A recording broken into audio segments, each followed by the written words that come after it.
da Associação de Estudantes da Faculdade de Medicina de Lisboa e da ATA Médica Portuguesa Student. O objetivo da apresentação de hoje é tentar perceber como tornar a tese num artigo científico. Eu chamo-me Bernardo Sousa Pinto, sou professor auxiliar da Faculdade de Medicina da Universidade do Porto. Aliás, perceberão que os meus slides estão a azul, não é inocente, estou a brincar. O objetivo, no fundo, é irmos fazendo uma discussão sobre escrita de publicação científica, apresentação de resultados. Estejam à vontade, sempre que tiverem alguma dúvida, podem colocar no chat ou então, se preferirem falar, nomeadamente quando estamos a fazer a transição de temas, estejam também à vontade para que isto não seja um monólogo. Portanto, intervenham sempre que queiram pôr dúvidas, estejam absolutamente à vontade. Muito bem. Antes de começarmos com a parte da escrita e dos elementos gráficos, isto só para dar a ideia daquilo que são os ingredientes para a publicação da tese, ou seja, mesmo depois da tese já está no formato de artigo científico, nós aquilo que queremos mesmo é que ela esteja publicada. E, portanto, como é que nós conseguimos ter sucesso para que ela seja publicada a tempo? Primeiro começar atempadamente, provavelmente em Lisboa, aqui como no Porto, a disciplina relativa à tese é no sexto ano, certo? E no sexto ano, provavelmente existirão outras atividades que também consomem muito tempo, estudar para a prova nacional de acesso, as rotações clínicas, etc. Portanto, começar a tese no sexto ano nem sempre será a melhor opção.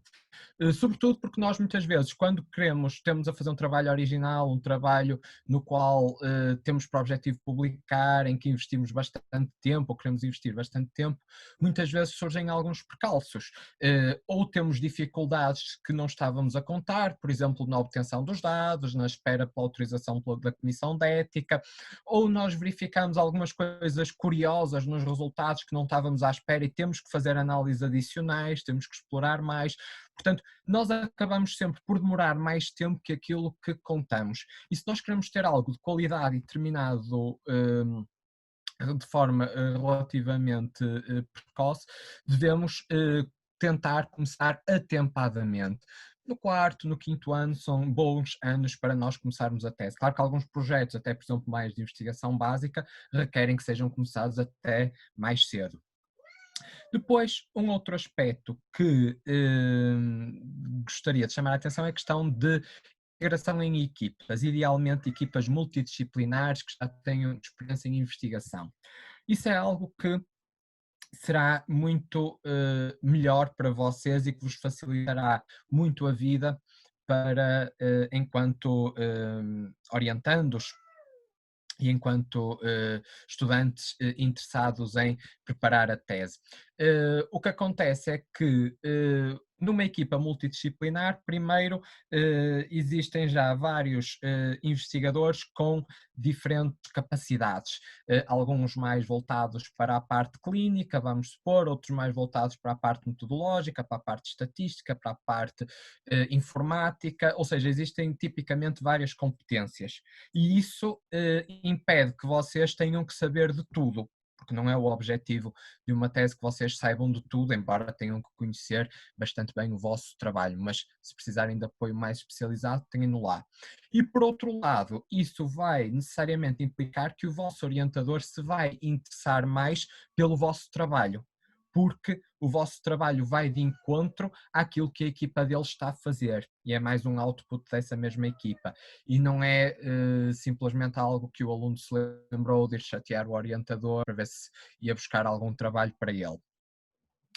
O terceiro ponto é o da opção por um trabalho de investigação original, ou seja, tendo a possibilidade de fazer aquilo que nós chamamos um trabalho de revisão clássica, de revisão narrativa, ou um trabalho que envolva colheita, análise de dados, que pode ser, vamos supor, um estudo prospectivo com dados clínicos hospitalares previamente colhidos, um estudo prospectivo, uma revisão sistemática, etc. Todos estes estudos originais são melhores ou mais facilmente publicáveis do que as revisões narrativas.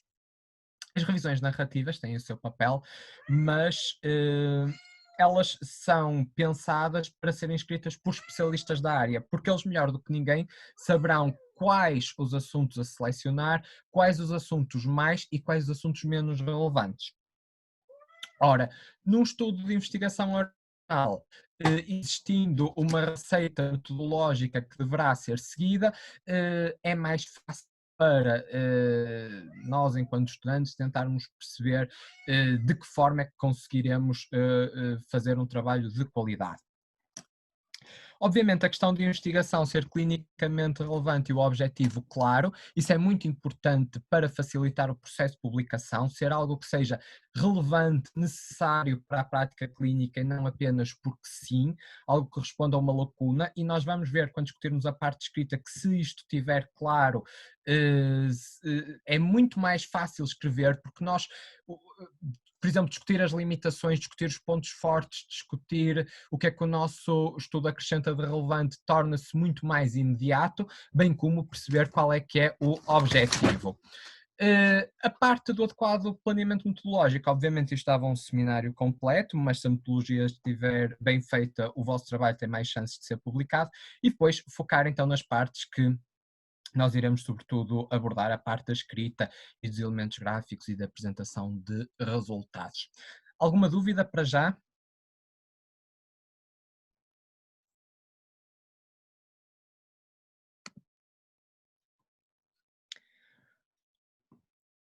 Ok. Na eventualidade de integrarmos uma equipa multidisciplinar num determinado estudo, podemos fazer a tese sobre esse mesmo estudo, não sendo o investigador principal. Ora bem, numa equipa, obviamente, vocês não serão um investigador principal, mas podem ser o primeiro autor de um trabalho dessa equipa, ou seja, vamos supor que a equipa está interessada em fazer uma revisão sistemática ou fazer uma análise de um determinado conjunto de dados e vocês vocês utilizam isso como tese de final de mestrado, empenham-se nisso e utilizam isso como tese de final de mestrado.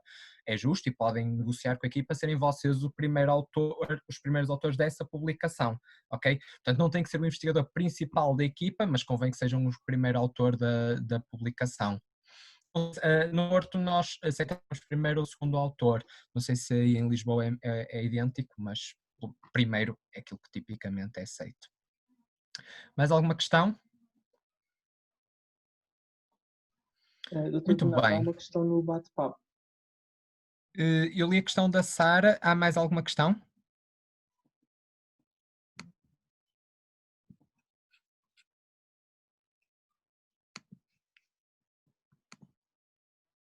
Até agora não há mais nenhuma.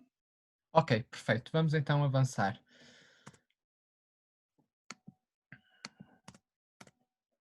Muito bem, portanto vamos discutir então a parte de redação de um artigo científico. Estamos a falar então daquilo que nós chamamos o artigo científico original, como nós já referimos, que é a forma por excelência que nós temos para comunicar resultados científicos. Não é a única. Todos sabemos que podemos apresentar resultados em conferências e congressos, através de posters, de apresentações orais. E depois existem publicações científicas que não têm o formato do artigo científico original, mas que mesmo assim podem ser usadas para comunicar ciência.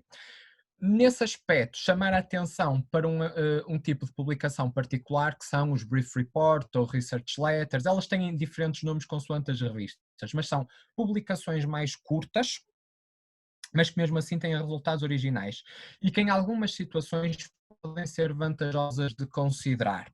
Se nós tivermos uma mensagem simples, concisa, mas relativamente curta, nós podemos tentar apontar para esse tipo de formato, em vez de colocarmos texto só para, entre aspas, encher, nós podemos logo direcionar a nossa publicação para um comentário, uma research letter, um brief report, isto falando em termos de publicação, do seu ponto de vista de publicação, e se calhar assim conseguir publicar numa revista com mais elevado fator de impacto ou mais adequada à nossa área.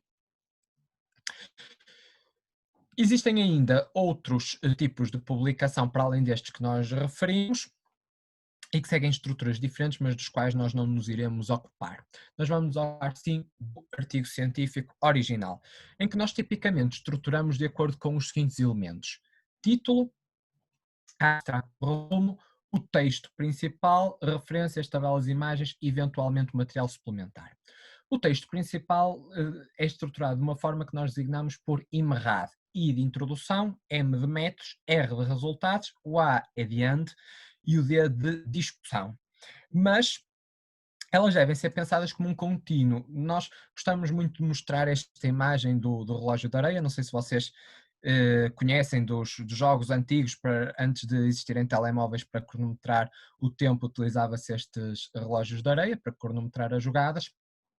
E a ideia aqui é mostrar que os artigos científicos devem ser construídos como um contínuo, mas do geral para o particular e depois do particular para o geral outra vez. O que é que isto quer dizer? Quer dizer que nós vamos começar por definir uma determinada área em que nós identificamos uma lacuna em termos de conhecimento, ou seja, algo que ainda não se sabe, e se não se sabe, nós pretendemos dar a resposta. Está certo? Ou seja, introdução, objetivo. Como é que nós vamos dar a resposta a isso? Métodos. E face àquilo que nós fizemos, então, o que é que nós achamos? Resultados.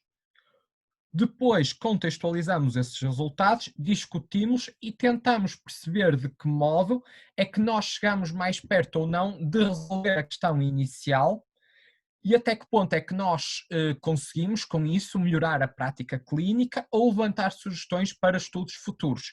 E é isso que nós temos depois nas conclusões. Portanto, no fundo, aquilo que nós temos é uma estrutura quase em espiral, em que a discussão e as conclusões devem ir de encontro ao problema que nós elencamos na introdução.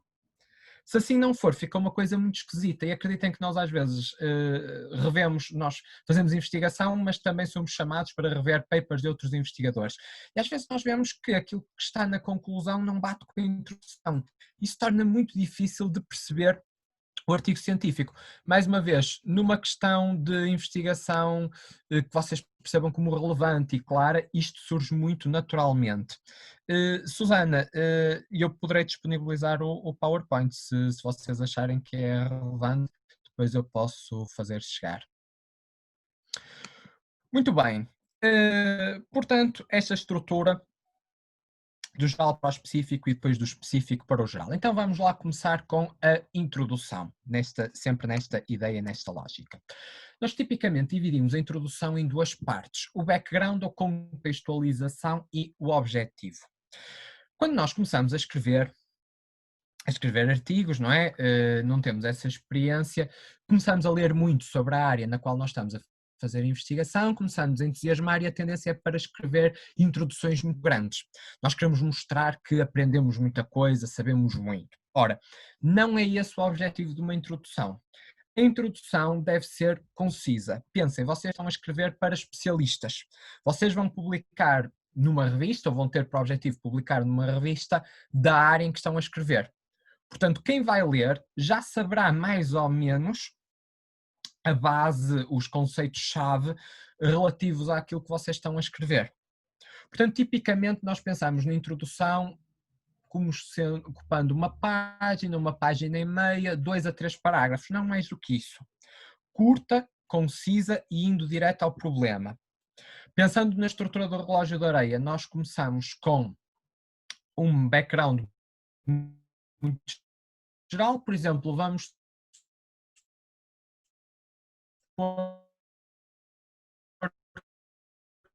que nós queremos estudar a asma, é uma doença do foro respiratório, valência de X e cuja terapêutica passa por A, Y e Z. Contudo, nós sabemos que a adesão pode ser um problema, resultando no maior risco de agudizações. No entanto, ainda não está contabilizado quão boa é a adesão dos pacientes à terapêutica. Logo, o nosso objetivo vai ser estudar isto. Percebem aqui a lógica? Não precisam de estar com grandes elaborações sobre o diagnóstico, sobre o prognóstico, sobre a terapêutica, ir sempre apenas ao essencial da questão. Do mesmo modo, também não precisamos de encher a introdução de referências. Vamos utilizar as referências que são essenciais, preferencialmente de artigos originais ou de revisões sistemáticas, evitar as revisões narrativas. Já agora, toda a gente aqui sabe a diferença entre revisões sistemáticas e revisões narrativas. Eu tenho usado estes conceitos, estão à vontade com as diferenças, já falaram disto.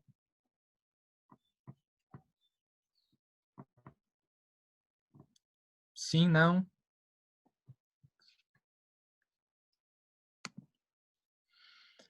Ok, algumas pessoas sim, outras pessoas mais ou menos, outras pessoas não. Perfeito. Ora bem, as revisões sistemáticas enquadram-se nos estudos originais, portanto são revisões da literatura, vão buscar informação a outros estudos, é verdade, mas têm uma metodologia própria que seguem, porque têm que encontrar todos os estudos de uma determinada questão de investigação e muitas vezes até têm meta-análise associada.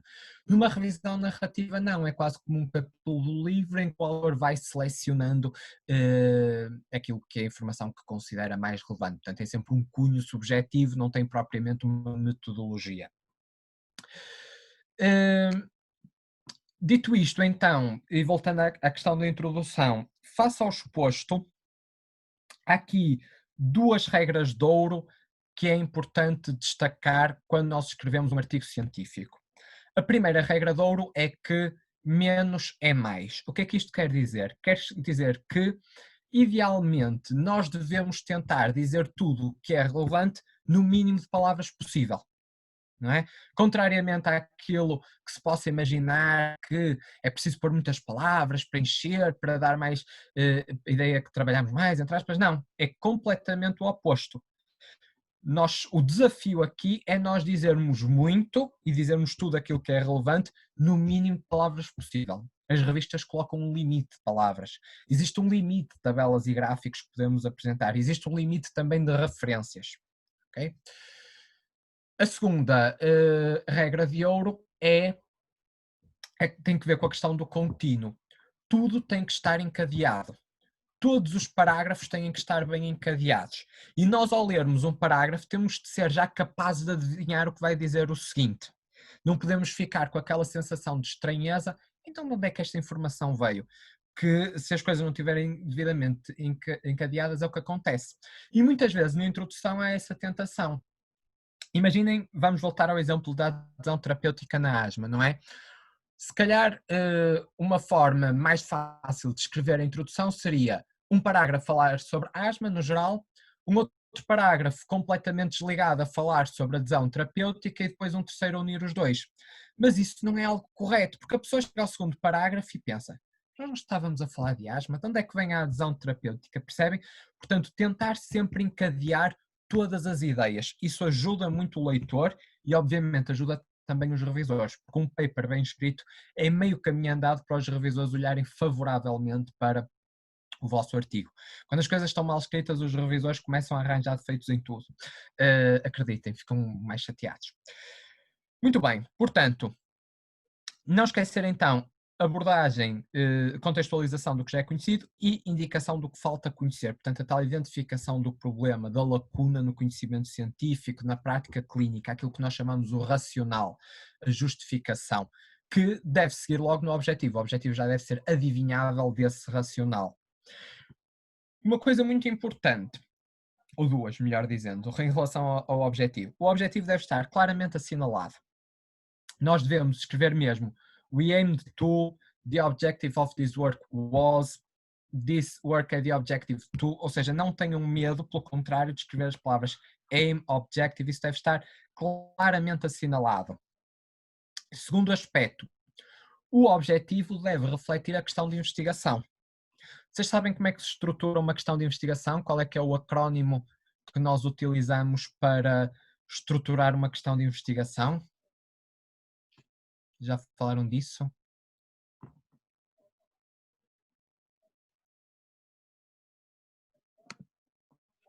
Ok, ainda não.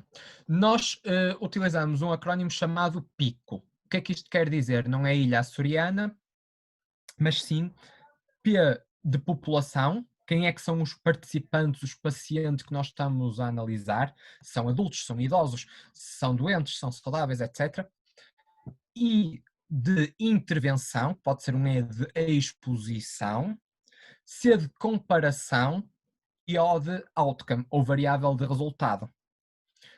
Vamos supor, nós queremos avaliar, isto é exemplo de um objetivo, o objetivo deste trabalho seria avaliar se em mulheres com asma ter uma melhor adesão terapêutica face a não ter, se associa a um menor risco de agudizações. Ok? Está aqui tudo. População, mulheres com asma.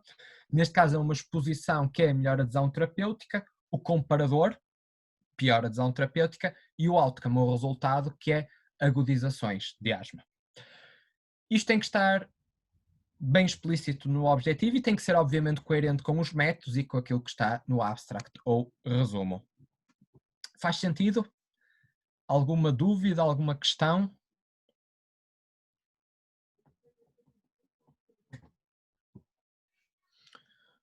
Muito bem. Depois da introdução, então, segue-se a metodologia, os métodos. E se nós na introdução dizíamos que era importante sermos concisos, nos métodos nós temos que ser altamente detalhados. Temos que ser altamente detalhados porque nós vamos querer que outros sejam capazes de reproduzir o nosso estudo nas mesmas condições, idealmente chegando aos mesmos resultados. Ou seja, temos que ser transparentes naquilo que fizemos, temos que dar toda a informação que é necessária. O que é que isso implica?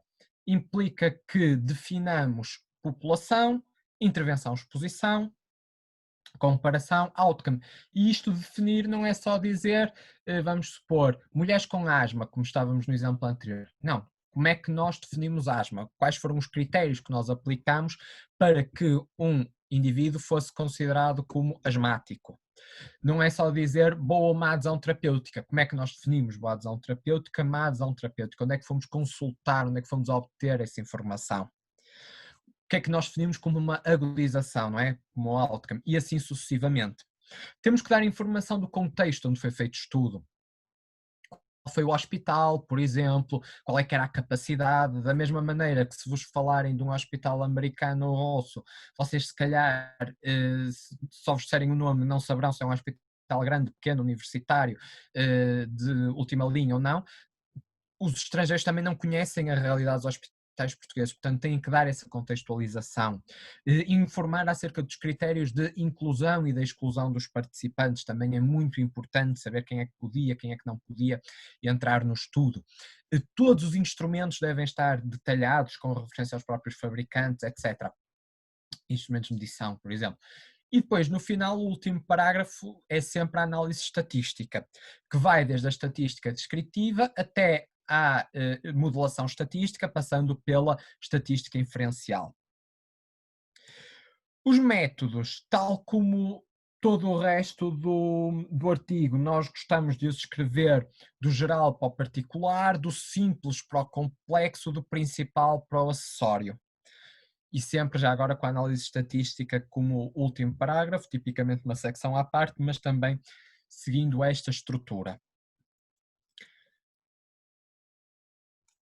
Algumas exceções a este detalhe todo, se nós tivermos algo que já está amplamente escrito numa publicação prévia, não precisamos de estar a repetir tudo, ipsis verbis, nós fazemos uma referência à outra publicação e depois as pessoas vão lá consultar e apresentamos só algo muito resumido, ou se for algo standard, por exemplo, PCR, Western blotting, não precisamos estar a descrever todo o procedimento do Western blotting, como é que ligamos a tina de eletroforese, a membrana, etc. Mas temos que dizer que materiais e anticorpos utilizamos, por exemplo.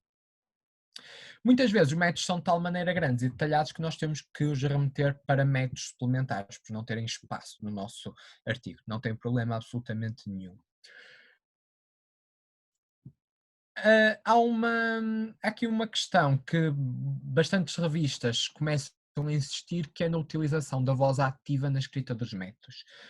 Embora em português nos possa parecer até um bocadinho infantil, nós estarmos a escrever os métodos como nós fizemos, nós analisamos, nós registamos, a verdade é que isso responsabiliza mais os autores. E há muitas revistas que referem claramente preferir que os métodos sejam escritos em forma ativa. we did that, we analyzed, we performed, em vez de foi feito, foi analisado.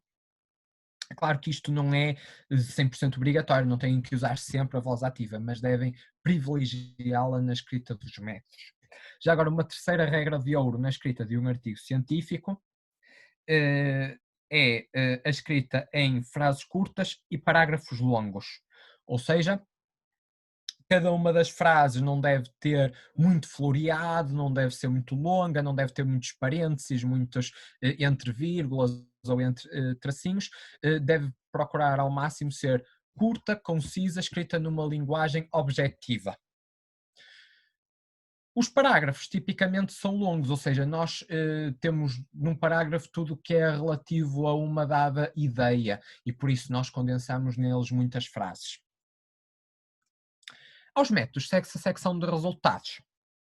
Agora, a secção de resultados é uma secção especial. Porquê? Porque não é na parte de texto que vão se encontrar os principais resultados. O que é que eu quero dizer com isto? Não sei se vos acontece convosco, mas a tendência geral é esta. Quando nós lemos uma publicação científica, depois do título e do abstract, o que é que nós tipicamente vamos ver? Qual é que é a tendência? Todos começam por ir ler a introdução ou muitas vezes dão uma vista de olhos a outros elementos?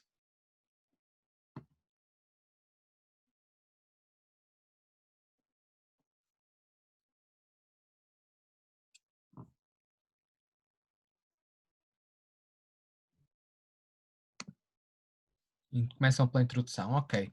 É engraçado. Há quem salte para a conclusão. Nenhum de vós tem a tentação de começar a ver as tabelas ou os gráficos ou as imagens?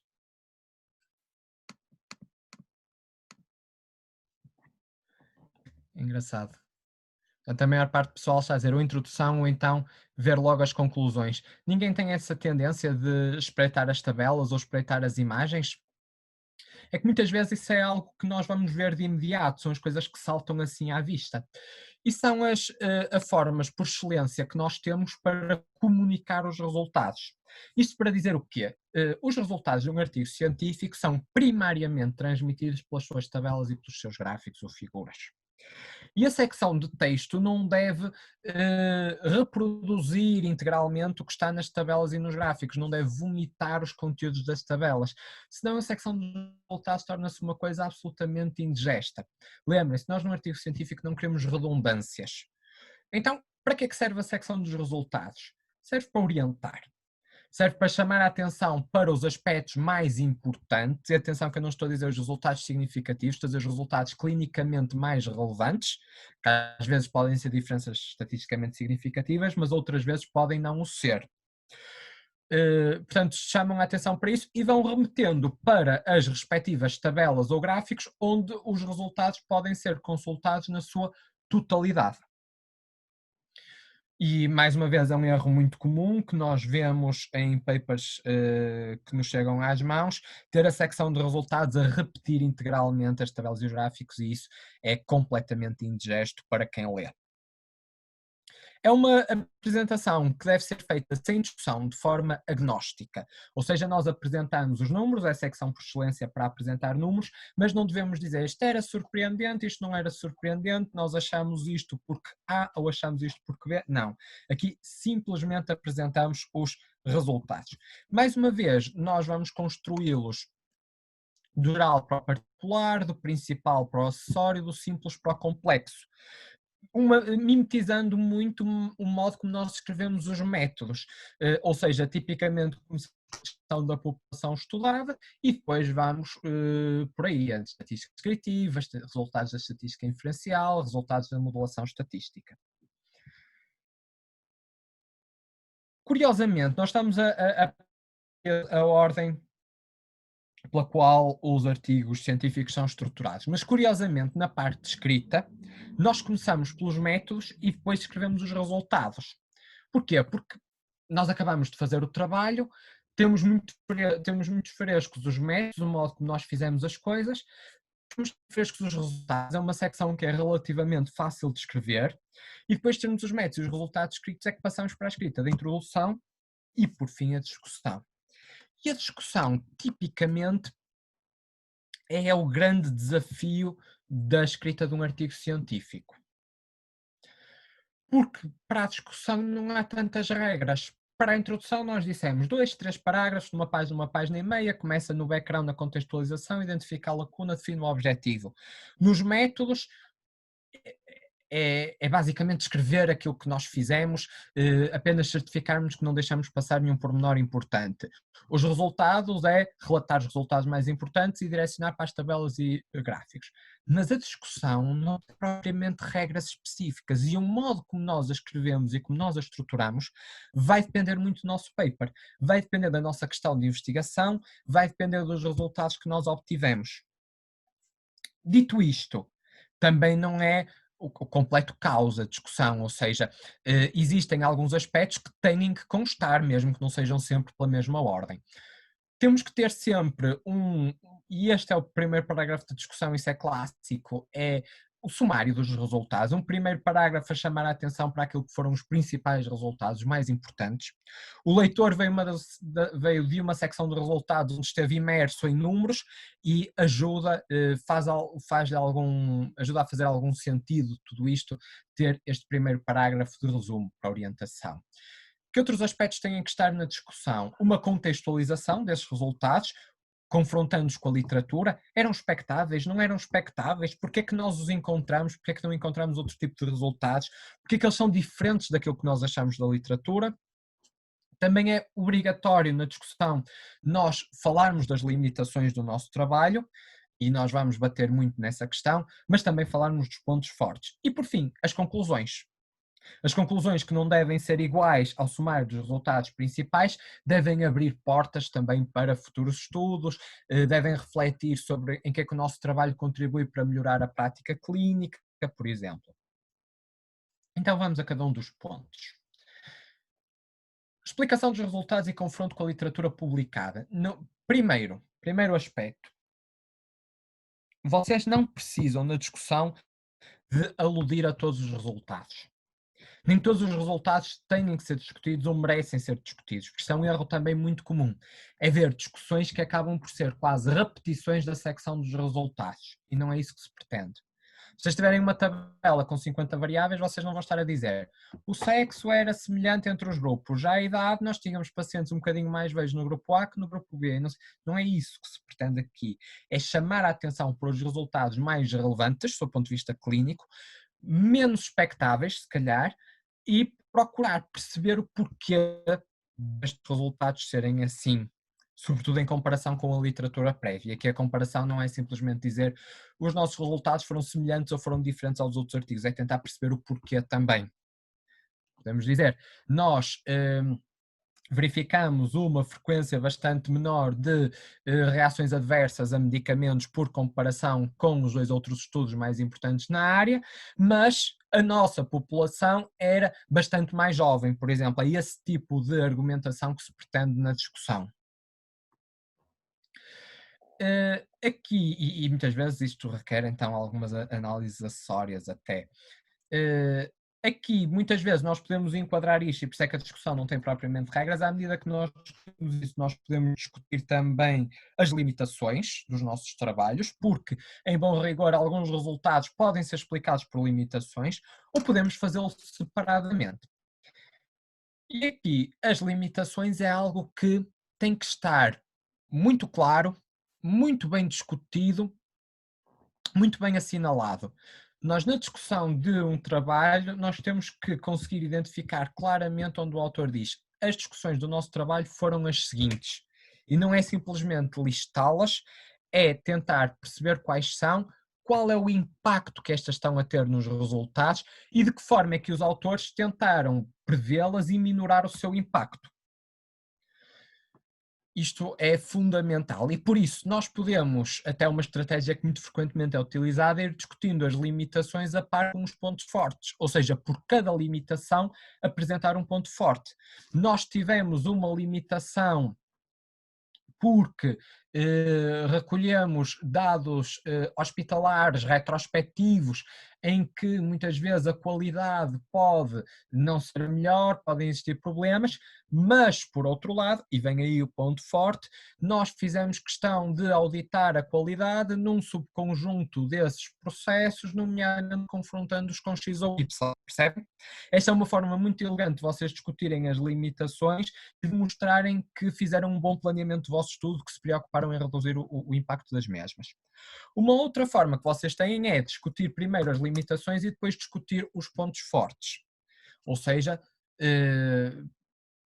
ao contrário não é muito bom, não é? Porque ao contrário depois a ideia que fica no leitor é uma ideia globalmente negativa. Terminar com as limitações faz parecer que o vosso paper é mau. Terminar com os pontos fortes dá uma ideia mais positiva a quem acaba de ler o trabalho. E isto dos pontos fortes também é importante porque, primeiro, se um artigo só tiver limitações, se não tiver pontos fortes, para que a ser publicado, não é? Vocês basicamente destroem o vosso trabalho. Mas, por outro lado, é aqui que vocês mostram em que é que o vosso trabalho contribui para resolver a questão à qual ele inicialmente se propôs dar a resposta, em que é que ele contribui para melhorar a prática clínica ou para indicar pistas para futuros estudos, em que é que o vosso trabalho é diferente, é melhor daqueles que já existem. Se vocês tiverem dificuldade em escrever a secção dos pontos fortes, repensem muito bem o vosso trabalho, ok? E da mesma maneira, se tiverem dificuldade em escrever a secção das limitações, isso indicia que se calhar não pensaram suficientemente bem no vosso trabalho. Portanto, de facto, a discussão pode ser difícil de estruturar, os seus conteúdos não devem ser tão difíceis assim de chegar lá e, portanto, escrever alguns tópicos naquilo que tem que constar das limitações, dos pontos fortes, da discussão dos resultados ajuda, e depois a parte mais complicada deverá ser a estruturação.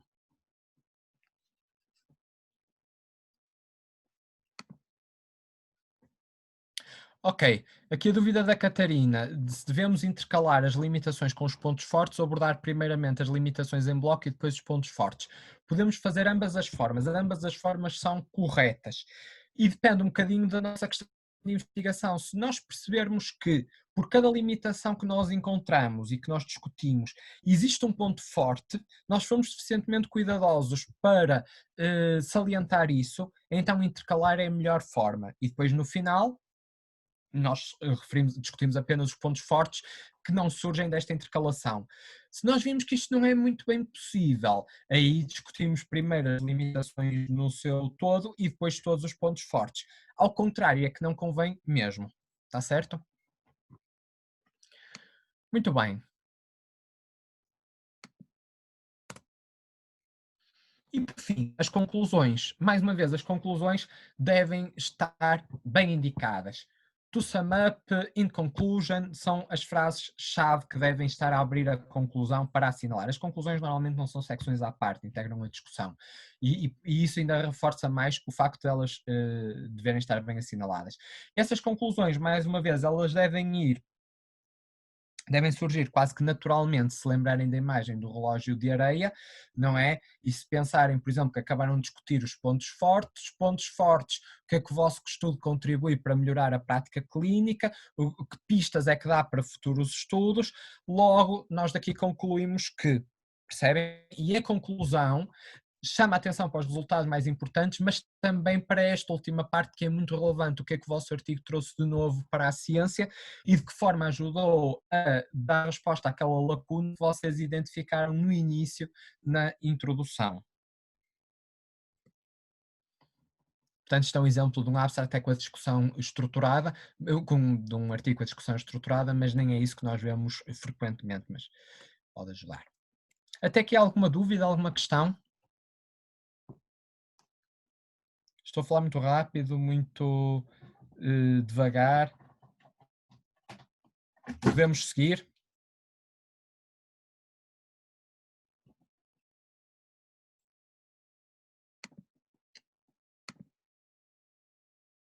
Devemos pôr subtítulos? Bom, tipicamente não fazemos. Nos métodos, muitas vezes sim, é útil, nos resultados também, na discussão tipicamente não o fazemos, a menos que a revista o peça, e há revistas que são explícitas para se assegurarem que os autores cumprem com todas as partes que nós falamos, por exemplo, discutem mesmo as limitações, há revistas que exigem isso. Caso contrário, nós não devemos pôr esses subtítulos. Mais alguma questão? Podemos avançar?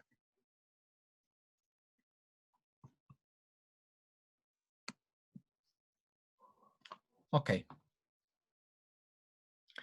Posto isto, nós temos então a parte mais difícil escrita. Mas ficam-nos a faltar dois elementos que são essenciais: o título e o abstract, o resumo. E se vocês pensarem, eles são o cartão de visita do artigo. Nós decidimos se vamos ler ou não um artigo no seu todo, depois de lermos o título ou o abstract. E por isso nós temos que ser altamente cuidadosos quando nós tratamos de os escrever.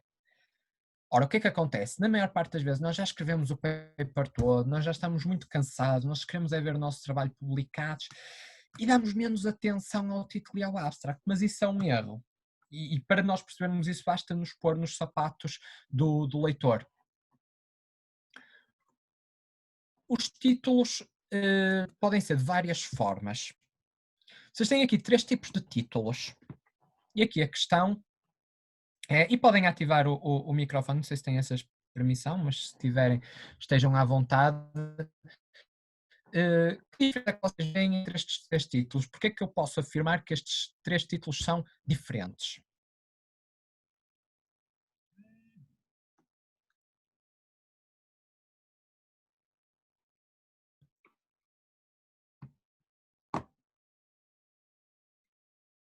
Então,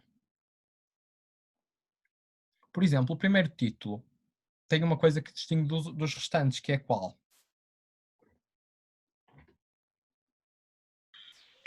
Tem os 2 pontos.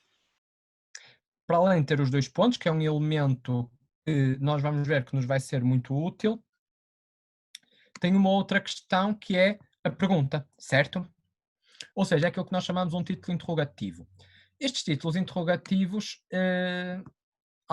algumas revistas já não os querem. Porquê? Porque eles, em bom rigor, eles despertam mais a curiosidade dos leitores, mas, por outro lado,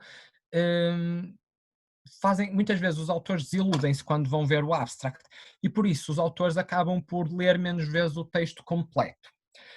Quando é que os títulos interrogativos são bons? Quando o nosso ponto forte é a questão de investigação. Em relação à questão da extensão, que estão aqui a colocar o chat, a Marta está aqui a colocar no chat, nós já vamos discutir também a questão da extensão, que é bastante importante. Entre este aqui de baixo e o da direita, as diferenças são mais subtis. Este aqui foca mais nos métodos, ao passo que o da direita foca mais nas conclusões. Ou seja, nós no da esquerda temos aquilo que chamamos um título descritivo, no da direita nós temos aquilo que chamamos um título declarativo. O título descritivo é bom quando o nosso ponto forte são os métodos. O título declarativo é melhor quando o nosso ponto forte são as conclusões. Em relação à questão dos 2 pontos, eles são precisamente úteis para nós podermos conjugar as duas coisas. Podemos dizer, por exemplo, vamos pôr obesity associated with worse asthma, 2 pontos, a systematic preview ou a randomized control trial. E então nós temos aqui as conclusões e depois temos uma parte metodológica a ser posta em evidência. Em relação à questão da extensão, as revistas privilegiam títulos, ou seja, muito extensos. Por exemplo, aqui este segundo é demasiado longo, faz perder a vontade de o ler. Contudo, também não se pode ser demasiado curto ao passo de se tornar completamente inespecífico. Portanto, tem que haver aqui um equilíbrio e se calhar estes dois da esquerda estão com esse bom equilíbrio em termos de extensão.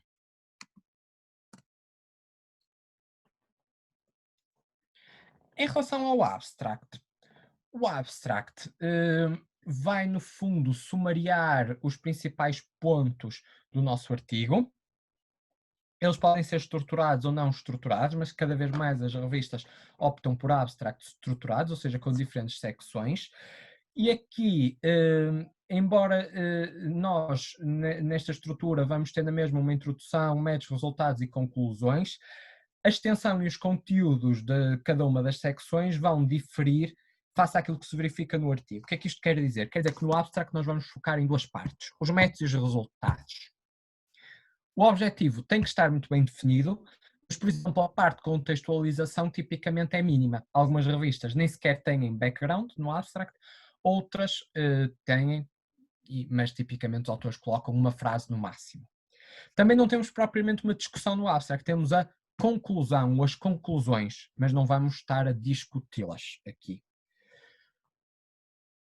Porque nós temos um limite de palavras e, portanto, nós temos que ser muito criteriosos com a forma como usamos as palavras. Tipicamente temos entre 150 a 350 palavras, na maioria das vezes entre 200 e 250.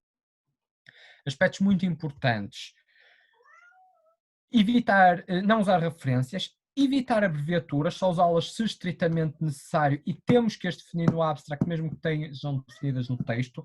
O abstract tem que ser lido per si, tem que ser capaz de ser, nós temos que ser capazes de o ler de forma independente, separado do resto do artigo, e devemos focar naquilo que é essencial. Mas se nós a questão de investigação deve estar clara, deve ser explícita, e tudo o que nós falamos nos métodos, nós temos que ter uma correspondência nos resultados do próprio abstract, daí a questão de focar os aspectos essenciais.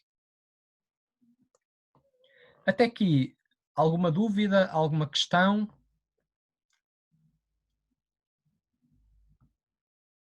Podemos avançar?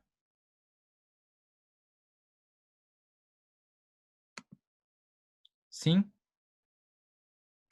Muito bem. Vamos então agora à parte de apresentação de resultados em tabelas e gráficos. Tem também os seus quês.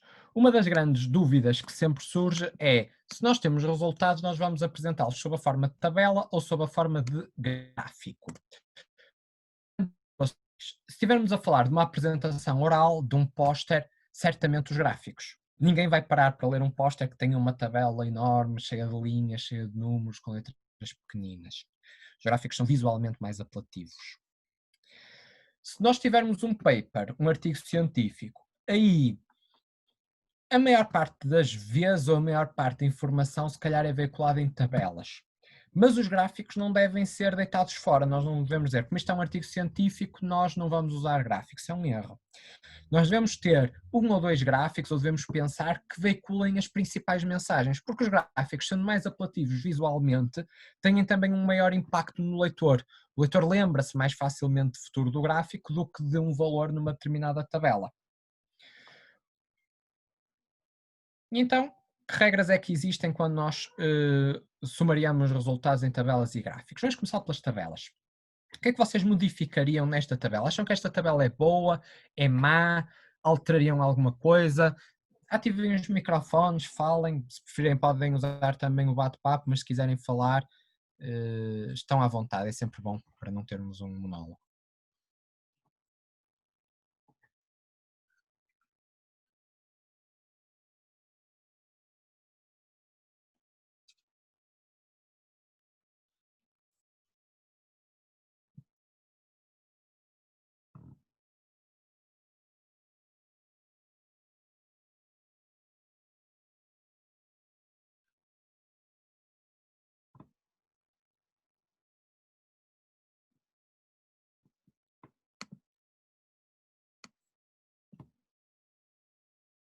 Então, todos apresentariam esta tabela, ninguém tem nenhuma crítica a fazer, não há nenhum problema que identifiquem.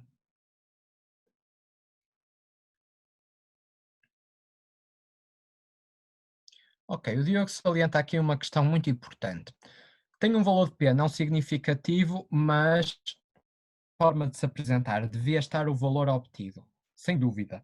Infelizmente, nós ainda vemos algumas tabelas que têm um não significativo ou o NS, mas isso não deve ser feito. Nós devemos introduzir o valor propriamente dito. E de resto, em relação aos valores de P, está tudo bem?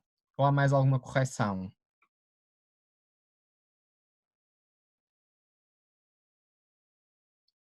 Aí a bioestatística. Lembrem-se, nós nunca podemos ter valores de P igual a zero. Não sei Vocês trabalham com SPSS na estatística? Sim, não? Vocês trabalharem com SPSS ou com outros softwares recebem muitas vezes os resultados com P igual a zero, mas o P não é zero, é menor do que 0,0001, são valores de probabilidade, não é? Nunca podem ser zero. E nesse sentido, nunca se apresentam os valores de P assim, isto é incorreto do ponto de vista estatístico, deve estar menor do que 0,001, por exemplo, para mostrar que é um valor de P de facto muito baixinho. Portanto, conversados em relação aos valores P. Quanto ao resto, a Matilde estava a referir que tem muitas variáveis. Ora bem, nós muitas vezes fazemos as tabelas grandes e até bastante maiores do que estas por questão de limitação de espaço. As revistas dizem só pode ter 3 tabelas, então nós temos que condensar um bocadinho. Agora, será que estas variáveis estão todas bem definidas? Temos aqui mais alguns comentários. A Susana diz, mistura valores absolutos e percentagens. Ora bem, nós quando falamos de variáveis categóricas, nós gostamos de apresentar as duas coisas, não só valores absolutos, mas também as percentagens, ou não são percentagens, mas também os valores absolutos. Agora, nós não podemos, numas, só apresentar valores absolutos e noutras só percentagens, e isso, concordo, nós devemos apresentar os dois e sempre de forma uniforme. As percentagens das mulheres e as unidades na FC. Exatamente, Rita. Nós não sabemos o que é FC, certo? Pode ser frequência cardíaca, pode ser formação cívica, pode ser o diabo 4, não sabemos. Tem que estar definido. E não sabemos em que unidade está a ser medido. Tem que estar definido. Bem como que nas mulheres tinha que estar aqui que era percentagens. E um bocadinho naquilo que o Diogo diz, que de facto não há uma uniformização, por exemplo, nas colunas, para além de nós não sabermos quantos participantes temos em cada coluna. E o que o Manuel refere também é importante, nós temos valores com diferentes casas decimais, nós devemos uniformizar, por exemplo, apresentar sempre com uma casa decimal. É suficiente, a não ser para os valores de P em que tipicamente usamos 3. E, portanto, uma possibilidade poderia ser esta.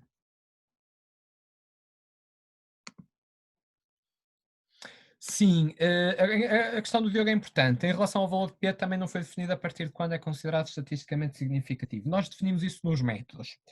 Nas tabelas, há autores que fazem isso, que colocam, por exemplo, a negrito, quando têm associações estatisticamente significativas, ou põem uma nota de rodapé. Eu não sou muito apologista de se fazer isso, prefiro que estejam lá os valores e que depois os leitores interpretem e que preferencialmente sejam acompanhados, por exemplo, de intervalos de confiança, porque nos dão uma ideia também da precisão das estimativas, não só se a diferença é ou não significativa. Portanto, isto seria uma tabela já mais apresentável.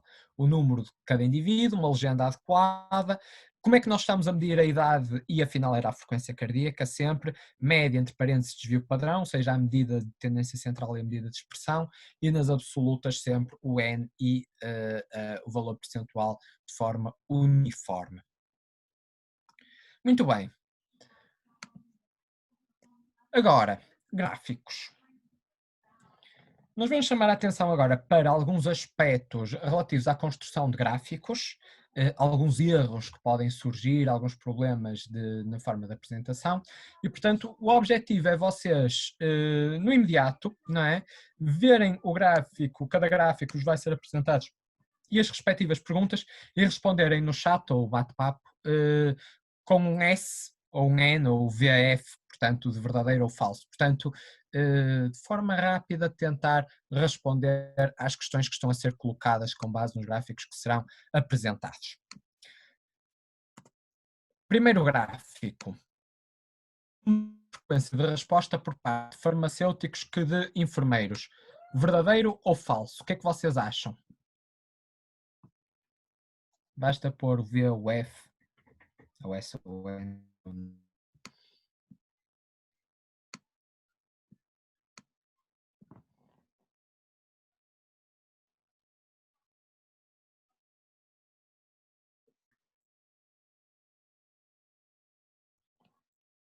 Ok, temos Vs, temos Fs, temos difícil de perceber e temos pontos de interrogação. Mas, de facto, temos uma grande heterogeneidade de resposta. Vamos à seguinte. A frequência da alergia à manga é superior à alergia à maçã. Verdadeiro ou falso?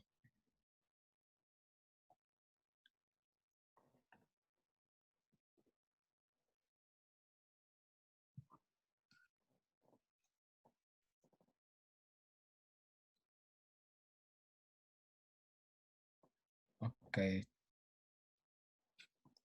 Temos o pessoal mais a inclinar-se para o falso. O pessoal no bate-papo todo a dizer falso. Vamos avançar.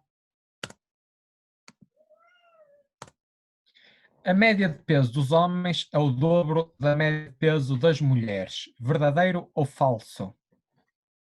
Sem querer fazer qualquer tipo de juízo. Ok, temos a maior parte falsos. Quarto, o número de pacientes de Aveiro é menos de 1/10 do Porto.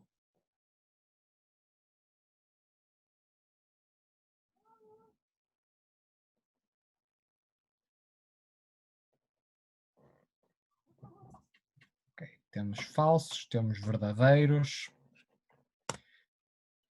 E, portanto, estes gráficos podem parecer um bocadinho idiotas ou um bocadinho exagerados, mas a verdade é que nós vemos gráficos, estamos constantemente a ver gráficos deste tipo, nos congressos, nos artigos científicos, e eles refletem alguns erros comuns e que nós temos que ter em conta. O primeiro é o da perspectiva 3D. Os gráficos 3D devem absolutamente ser evitados, porque o 3D distorce a perspectiva que nós temos. Nós aqui não conseguimos ver, e até dá-nos ideia que os farmacêuticos respondem mais do que os enfermeiros. Mas a verdade é que a dimensão das fatias é exatamente igual. Qual é que é o problema? Temos aqui uma distorção da percepção pela tridimensionalidade. Tridimensionalidade é essa que não acrescenta nada ao gráfico. Portanto, nós quando fazemos gráficos devemos tê-los o mais simples possível no sentido de evitar aquilo que nós chamamos de chart junk, lixo de gráficos, elementos distratores. O 3D, os clip arts, os gradientes, os fundos coloridos, tudo isso deve ser evitado, porque isso distrai e distorce. Ademais, os próprios gráficos circulares devem ser evitados, porque o nosso cérebro não tem tanta capacidade de percepção dos ângulos, das fatias, do que, por exemplo, como tem para perceber diferenças de altura entre barras. Se nós tivermos poucas categorias, por exemplo, sexo, nós estamos a ter um gráfico circular a ocupar demasiado espaço para muito pouca informação. Se nós tivermos muitas categorias, eles tornam-se muito difíceis de ler. Por exemplo, aqui, reparem, nós temos tantas fatias que acabamos por quase repetir cores e o azul do leite e da manga é muito difícil de distinguir, não é? Portanto, este da manga quase que se confundiria aqui com o do leite. Portanto, não é boa política nós utilizarmos este tipo de gráficos circulares. Aliás, não sei se vocês sabem, a Sociedade Americana de Estatística, no dia do Pi, tem uma iniciativa que é One Less Pie on Pi Day, ou seja, menos um gráfico circular, um pie chart, no dia do Pi. É assim uma piada nerd. Muito bem. Terceiro aspecto importante, iniciar as escalas no zero, sobretudo se nós estivermos nos gráficos de barras. Portanto, eu peço desculpa às senhoras, mas não têm metade do peso dos homens. Embora quem olhasse assim a passar para este gráfico, ficaria com essa percepção. O que é que se passa? O que se passa é que esta escala vai do 70 até ao 80 e, portanto, isto engana. Nós devemos sempre colocar a escala a iniciar do zero para termos noção da real magnitude das diferenças.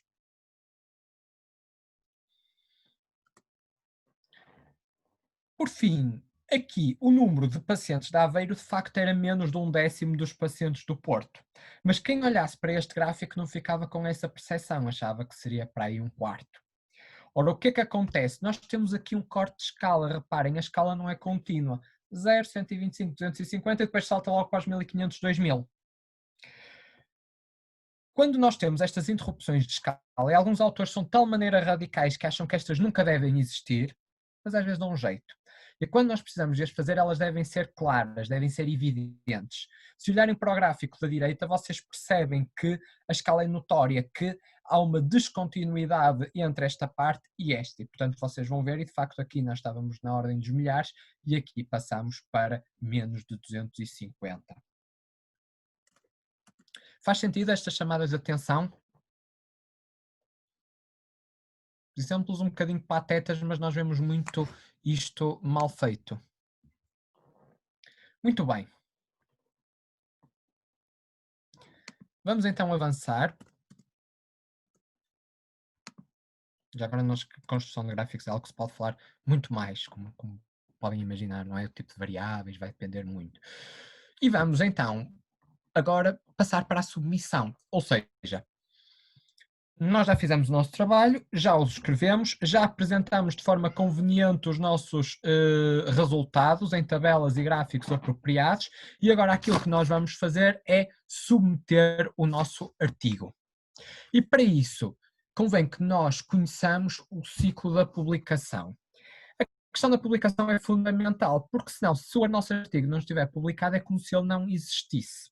Por mais óbvio que seja o facto, por mais óbvios que sejam os resultantes, se não estiverem publicados, não podem ser citáveis e é como se cientificamente não existem. Este é o ciclo então da publicação. Nós começamos por escrever, preparámos-los de acordo com as normas das revistas, todas as revistas têm normas de formatação, formas que orientam como é que nós devemos submeter o artigo, quais são os limites de palavras, os limites para o abstract, como é que nós devemos ter as tabelas e as figuras, etc. E uma vez ele preparado, nós submetemos o artigo. Submetendo o artigo, este vai passar primeiro para os editores. Os editores vão fazer um controlo da qualidade. Não é? Porque senão vocês podiam enviar um artigo sobre nefrologia para uma revista de pneumologia. Podiam enviar coisas que não tivessem nada a ver a revistas que não estivessem minimamente interessadas. E, portanto, para poupar os revisores, os editores olham e veem se isto lhes tem interesse para eles ou não. Se não tiver interesse, os editores rejeitam de imediato e dizem: meu caro, isto não vai de encontro ao âmbito da revista, isto não tem prioridade suficiente, isto não nos interessa, portanto, tente para outra revista. E, portanto, os autores voltam a preparar um manuscrito, de acordo com as regras de outra revista, e voltam a submeter. Se os editores acharem que o manuscrito vale a pena, eles vão mandar aos revisores. Ou seja, eles vão mandar a outros especialistas na área que vão ser responsáveis por ler, por analisar o vosso trabalho e por fazer críticas. Mas os revisores não tomam nenhuma decisão em relação ao destino do vosso artigo, ou seja, os revisores podem achar fantástico e o editor rejeitar, ou os revisores podem achar que o vosso artigo tem muitas críticas, mas mesmo assim o editor querer dar-vos uma segunda chance. Portanto, os revisores encaminham as críticas para os editores que tomam uma decisão. E podem tomar uma de três decisões. A primeira é aquela que nós gostamos mais, é dizer o seu artigo está pronto para ser publicado, o seu artigo foi aceito. Raramente acontece. Raramente os editores, à primeiro conjunto de críticas, aceitam logo. É preciso ter muita sorte, é preciso o manuscrito estar muito bom. Às vezes, os editores olham e dizem: as críticas são muito más, é muito difícil conseguir publicar um artigo nesta revista, portanto nem vale a pena tentar. Nós rejeitamos face às críticas que encontramos e por isso tento para outra revista. É o outcome que nós gostamos menos de ver. O mais comum, ou aquele que nós vemos mais frequentemente quando os nossos artigos são aceitos, é este, de solicitar alterações, ou seja, os editores olham para as críticas dos revisores e dizem: o seu artigo tem uma série de coisas que precisa de ser alterado, uma série de críticas que os revisores fizeram. Se alterar o artigo de acordo com as críticas dos revisores, nós podemos dar uma segunda chance. E então aí o autor vai responder às críticas, altera o artigo naquilo que os revisores sugerem e volta a submeter à revista. E o ciclo inicia-se outra vez. Portanto, os editores podem, mesmo assim, rejeitar.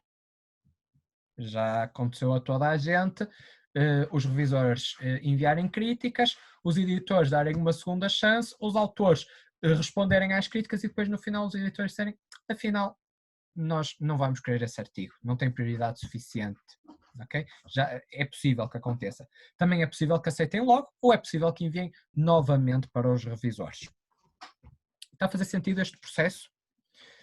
É com ele que de facto nós vamos lidar. Então, como é que nós selecionamos a revista para enviar o artigo? Com base num conjunto de muitos critérios diferentes. Em primeiro lugar, tem que ser uma revista do tema, embora algumas sejam mais generalistas da área da medicina, por exemplo, a Ata Médica Portuguesa publica temas das várias áreas clínicas. Depois, quão conceituada é essa revista dentro da área em questão? Está no primeiro, no segundo, no terceiro ou no quarto quartil, em termos de fator de impacto, ou seja, é uma revista que está muito bem cotada, que os artigos são muito citados ou não. É uma revista que está nas principais bases de pesquisa bibliográfica ou não, ou seja, está, por exemplo, na Web of Science, na PubMed, ou não, apenas está no Google Scholar, o que é mau, tipicamente. É uma revista nacional ou internacional, isso depende um bocadinho do nosso trabalho. Se o nosso trabalho for diferenças regionais em Portugal, se calhar faz sentido para uma revista nacional. Se for um trabalho cujas conclusões possam ter implicações internacionais, faz sentido para uma revista internacional. Portanto, isso depende muito do público ao qual o paper se destina. E depois há outros aspectos, se é uma revista open access ou não, se existem custos envolvidos na sua publicação, portanto não enviem para essas revistas que têm custos sem antes se assegurarem que os departamentos podem custear, e já me aconteceu de colegas enviarem para esse tipo de revistas em sugestão dos orientadores, e depois orientadores que queriam que eles pagassem 1.500, 2.000 euros de custos de publicação depois da aceitação. Por favor, não se metam nisso. E, obviamente, existem outros critérios de seleção. Portanto, ordenar por fator de impacto e olhar para as revistas indexadas no Web of Science é uma boa forma de selecionar. Olhar para as vossas referências, ver quais são as revistas que publicam mais na vossa área, que vocês citam mais frequentemente.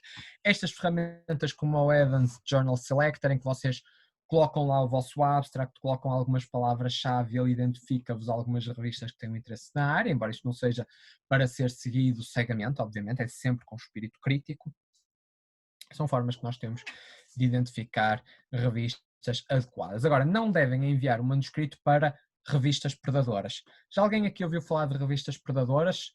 Sim?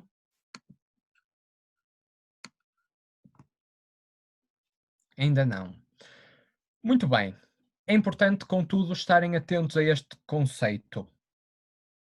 Quando começarem a publicar os vossos artigos, as vossas conferências, idealmente ainda enquanto estudantes de medicina, mas possivelmente quando estiverem no internato, e aí a coisa torna-se particularmente aguda porque a pressão para publicar é muito elevada, vocês vão começar a receber uns e-mails num inglês macarrónico a convidar-vos para publicar qualquer tipo de coisa numa determinada revista.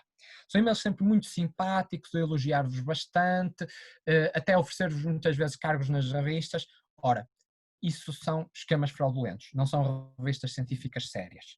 São esquemas em que não existe revisão por pares e em que basicamente vocês pagam para que seja publicado e, portanto, vocês podem escrever qualquer disparate, e já aconteceu propositadamente escrever-se mesmo disparates e enviar-se para estas revistas, e esses disparates são aceitos.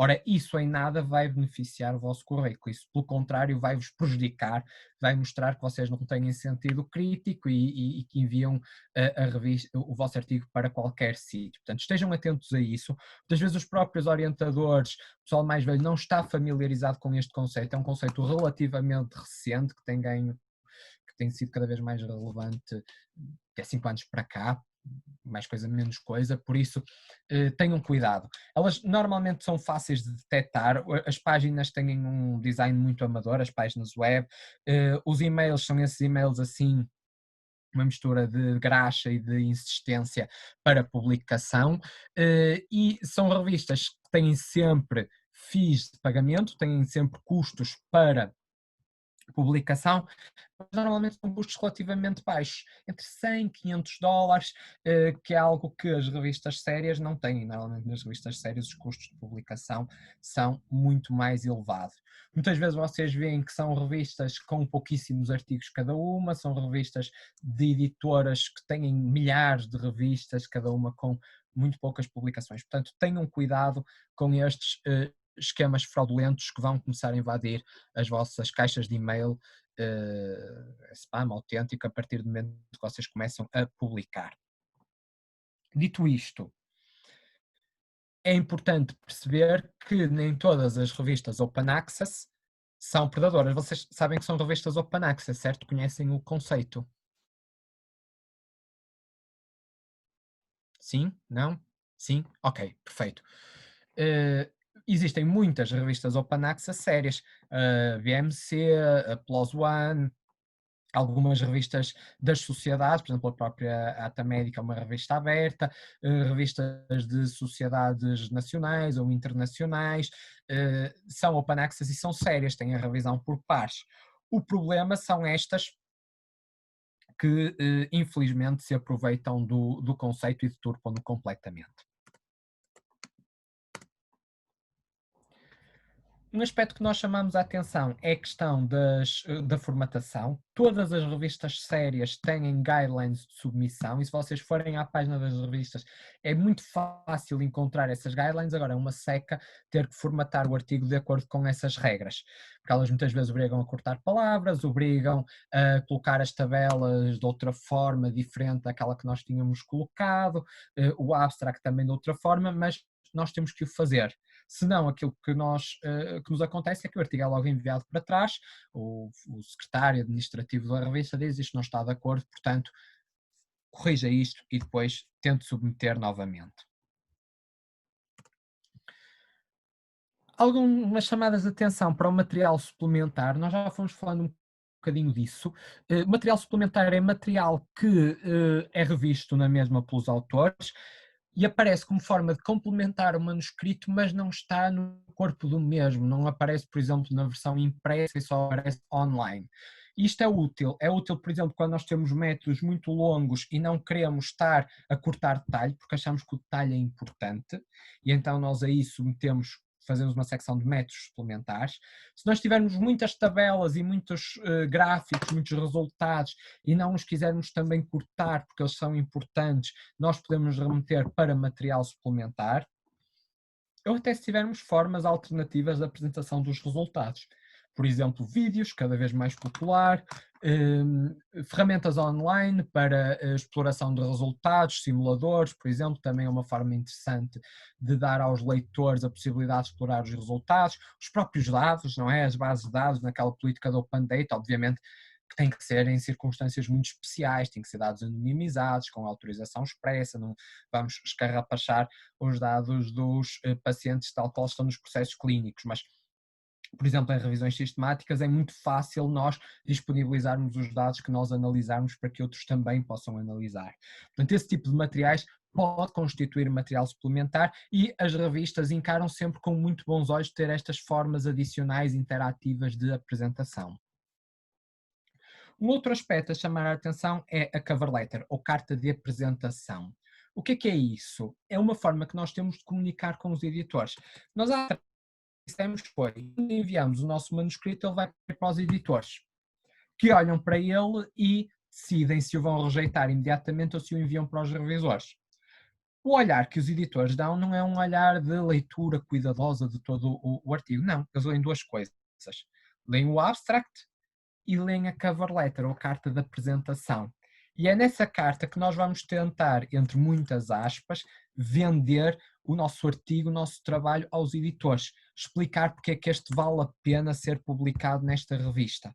E por isso a cover letter não deve ser feita a despachar, que muitas vezes é entendido, enviamos em anexo aqui um trabalho sobre isto e declaramos que não incorremos em nenhum problema ético. Não deve ser só isto. Ela deve explicar o porquê de nós escolhermos essa revista, muitas vezes confrontando com artigos prévios, chamando a atenção para o problema clínico que nós estamos a tentar responder. Portanto, é a oportunidade que nós temos de defender o nosso trabalho junto dos editores, obviamente não entrando numa de gabarulice, de uma forma honesta e correta.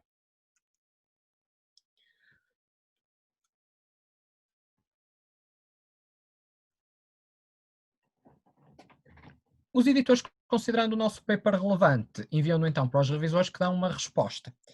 E nós, ao responder, ao fazer as alterações, se tivermos a chance para isso, nós temos sempre que preparar 3 documentos.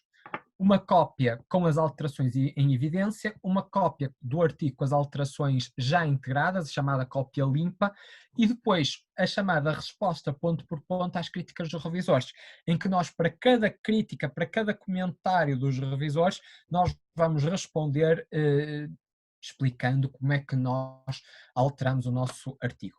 Temos que temos que fazer tudo o que os revisores nos sugerem fazer? Não. Às vezes os revisores dão respostas estúpidas, ou fazem sugestões estúpidas, às vezes fazem comentários que são inadequados, às vezes fazem sugestões que são impossíveis nós implementarmos. E nessas situações nós temos que explicar de forma educada, não vamos ignorar, vamos explicar de forma educada porque é que nós não fizemos essa alteração, porque é que nós não seguimos esse comentário.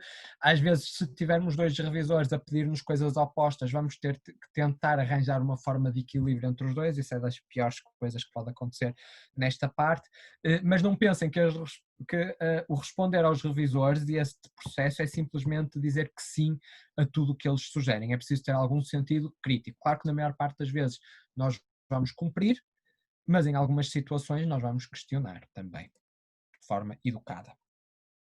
Só antes de terminar, chamar a atenção para um aspecto aqui que não está discutido, mas que é muito importante, que é a questão dos critérios de autoria. Quem é que pode ser autor de um artigo científico?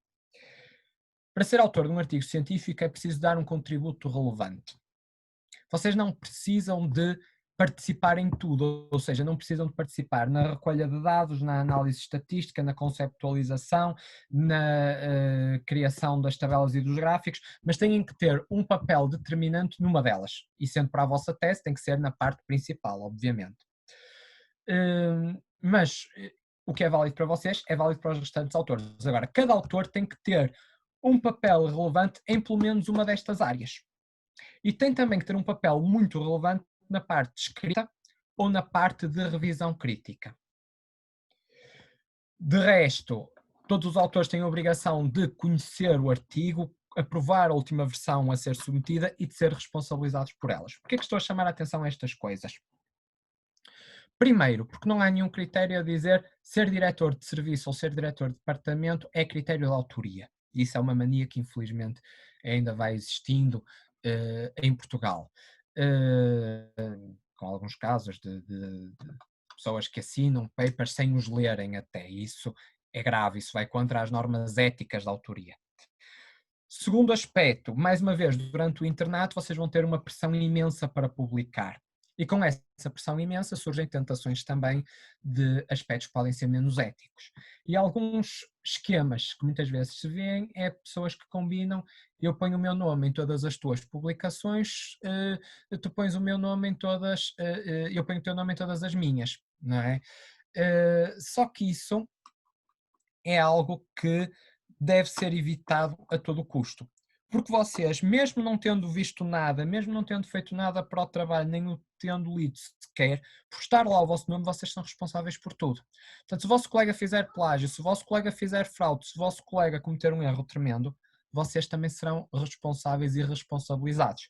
E o artigo sendo retirado, a vossa carreira fica também manchada. Portanto, tenham muito cuidado e tentem sempre respeitar aqui as regras éticas nestes aspectos. Dúvidas? Não sei se foi tudo claro, se há questões, estejam à vontade para colocar dúvidas, ou pelo microfone, ou pelo bate-papo. Devemos escrever em inglês à partida? Sim. Mesmo que vocês estejam a pensar numa revista nacional, a maior parte das revistas nacionais aceita papers em inglês. E é mais fácil nós, até imaginem que queremos tentar primeiro uma internacional, temos o artigo em inglês escrito, se não for aceito, pronto, tentamos uma revista nacional.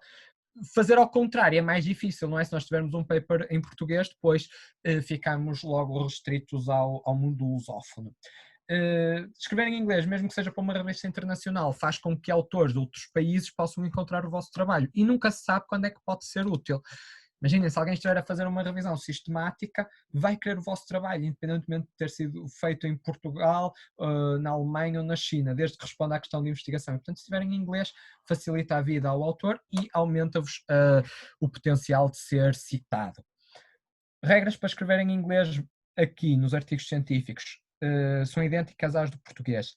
Frases curtas, parágrafos longos.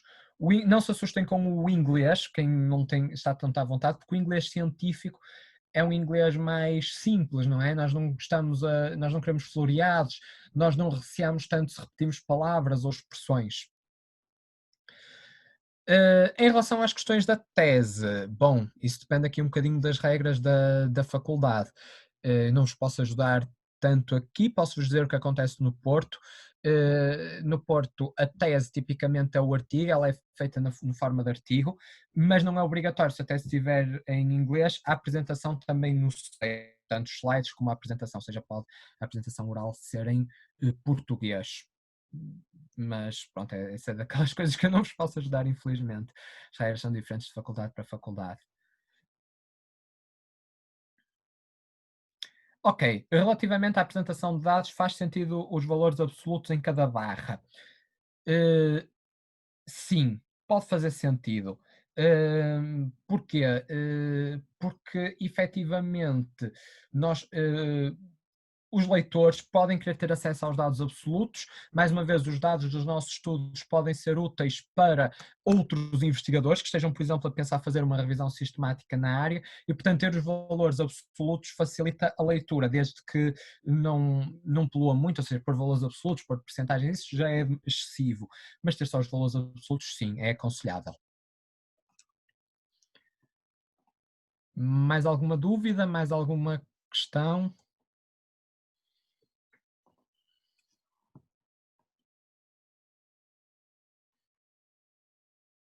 A submissão de um artigo pela cadeia toda parece ser muito demorado. Depende.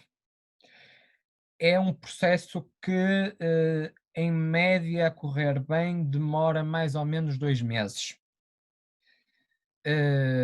Pode ser bastante... isto aqui a perguntar se é possível submeter a mais que uma revista. Não, não. Para além das questões éticas, há uma questão aqui muito importante, que é a seguinte, ou melhor, há duas questões importantes. Uma é a questão da duplicação da informação. Imaginem que o vosso artigo acaba por ser aceito em 2 revistas. Ele vai dar uma falsa imagem dos vossos resultados, ou seja, o que é que eu quero dizer com isto? Imaginem que vocês fazem um estudo onde avaliam o hipertensor A versus placebo. Se vocês publicam esse mesmo estudo em duas revistas diferentes, vai parecer que temos 2 vezes mais evidência a favor do medicamento A daquilo que realmente temos, quando na verdade só houve um estudo. Este é um dos problemas. O segundo problema é a questão dos direitos de cópia. Quando um artigo é aceito para publicação, os direitos de cópia ficam para a revista. Se vocês já repararam, quando queremos aceder a um artigo, necessitamos sempre de pagar. Sabem quanto isso é que vai para os autores? 0. Os autores não recebem 1 cêntimo pelas leituras dos artigos científicos. Todos os montantes são encaminhados para a revista, porque a revista fica com o direito de cópia das publicações científicas. E, portanto, não é possível 2 revistas diferentes terem os direitos de cópia de uma mesma publicação. Nós só podemos submeter a uma de cada vez. Há exceções, que são, por exemplo, guidelines. Vocês veem, por exemplo, as guidelines de insuficiência cardíaca estão em várias revistas. As guidelines de escrita de ensaios clínicos estão em várias revistas, mas isso é algo combinado entre as várias revistas, está certo? Em relação à questão do tempo, é verdade, isso é variável. Para se orientarem, por causa da questão de falarmos atempadamente, primeiro passo, se calhar até vou mostrar o slide para ser mais fácil. Da submissão à decisão editorial, nós não devemos esperar mais do que uma semana. São alguns dias. Tipicamente, ao fim de alguns dias, os editores sabem se rejeitam ou se enviam para os revisores. Da parte dos revisores, nós tipicamente devemos esperar 1, 2 meses. se ao fim de 2 meses nós não tivermos resposta, nós devemos chatear a revista. Ou os revisores esqueceram-se, ou pode existir até algumas segundas intenções. Os revisores são especialistas na área e podem querer propositadamente atrasar o seu feedback. Não, todos nós temos histórias assim, infelizmente. Dos revisores para os editores, mais ou menos uma semana. Portanto, contem mais ou menos, se um artigo a correr bem, desde que entra na cadeia até que sai, 2, 3 meses mais ou menos, entre vocês fazerem as respostas, 2, 3 meses mais ou menos. Claro que todos temos histórias de revisões que duraram muitos, muitos meses, porque mudaram os editores por causa do Diabo 4, mas também muito rápidas. Eu posso vos dizer que tenho um artigo, o meu mais recente artigo foi aceito em 45 minutos, foi assim uma coisa muito rápida, porque era sobre a Covid, portanto era a questão da emergência e por isso foi aceito. Portanto, varia muito. Para utilizar determinadas escalas como instrumentos do nosso estudo, temos de pedir autorização ao autor ou revista da escala. Depende. Se for algo que já esteja publicado, à partida não será preciso que seja de uso público, por exemplo, escalas já validadas, traduzidas para uso de pressão, à partida não será preciso. Em alguns casos, quando são situações menos conhecidas, quando são situações que nós queremos até traduzir, validar, adaptar, aí se calhar faz sentido pedir esse tipo de autorização. Há aqui uma questão que é, se forem imagens, aí obrigatoriamente temos que pedir autorização. Se nós quisermos utilizar as imagens de outros autores, temos que lhes pedir autorização. Se nós quisermos fazer o mesmo com outros resultados de tabelas, também. Ok. Idealmente gostamos de publicar em revistas com maior fator de impacto. Como é que nós sabemos se o nosso artigo tem valor suficiente para ser aceito numa revista com fator de impacto mais elevado? Isto é sempre um jogo. E já agora, todos nós também temos histórias de artigos que são rejeitados numa revista, nós até tentamos uma de mais elevado fator de impacto e é aceito. Portanto, há sempre aqui uma componente aleatória. Agora, nós percebemos mais ou menos pela relevância da nossa questão de investigação, se nós percebemos, por exemplo, que é algo que muda não só a própria ciência, mas a prática clínica, nós à partida devemos tentar uma revista de fator de impacto mais elevado. Se tivermos tempo, se vocês têm algum bónus, por exemplo, de publicação em termos da vossa classificação final, mas tendo tempo, tentar uma revista com fator de impacto mais elevado, claro que não é uma coisa astronómica, uma coisa dentro dos limites, publique mais ou menos na área em que vocês estão a publicar, é sempre útil. Pode ser rejeitado de imediato? Pode, mas aí não perderam muito tempo, perderam alguns dias, quando muito. Pode ser rejeitado depois das críticas dos revisores, também pode, com grandes chances, mas aí vocês têm uma oportunidade de ver críticas aos vossos papers de alguém de fora e de melhorar muito o vosso artigo. E quando forem submeter outra vez, para uma revista que se calhar já consideram esta é a minha revista-alvo, esta é a revista que provavelmente vai aceitar aquilo que eu estou a publicar, o vosso artigo já vai muito mais robusto e com muito mais chances de entrar nessa revista. Portanto, a minha lógica é, tentem sempre uma relativamente alta, mesmo que corram riscos de ser rejeitados, porque sendo rejeitados, o pior que vos pode acontecer é ter que tentar noutra revista.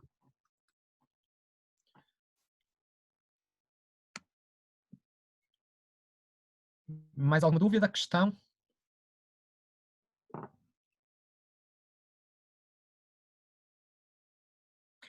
O pagamento não é referente à submissão, é após aceitação. Algumas cobram um valor simbólico na submissão de 50 euros, mas é muito raro. A maior parte só cobra e só obriga ao pagamento se o artigo for aceite. E desconfiem de revistas que assim não o seja.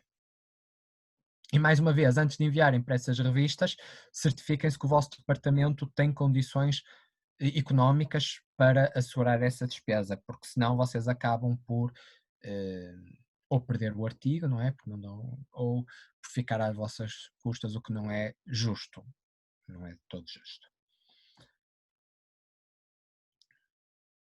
Mais alguma dúvida, questão?